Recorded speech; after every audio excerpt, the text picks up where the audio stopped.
Hello and welcome back. In this lesson, we're going to learn what the props are in the React and how they make components more dynamic. So, props short for property.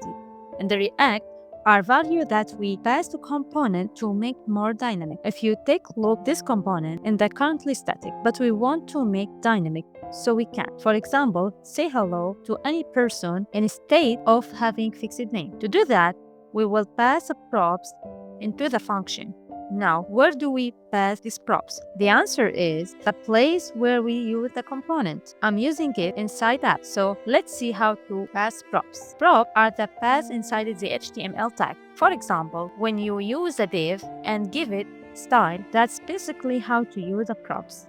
In the component, I will pass a props called name, and then I will go back to the component and call it writing curly brackets props.name, because that's a props name I pass it. When we check the result in the browser, we will see the value of the props display. There is another way to use the props.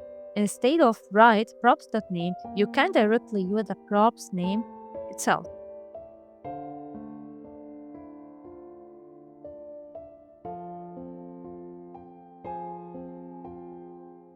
So, there are two ways to use a prop. One, you can use props.propsName.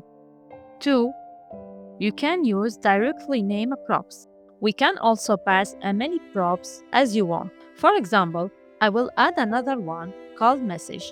Then go back the component and display the message instead of the word hello.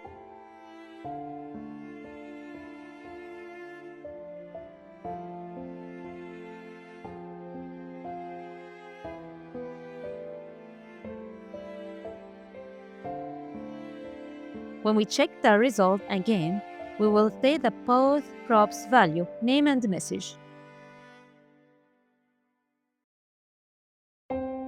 If you need to show the props, you can print console and then open the browser in space and we'll see the props object that contain the value we pass it, like name and message.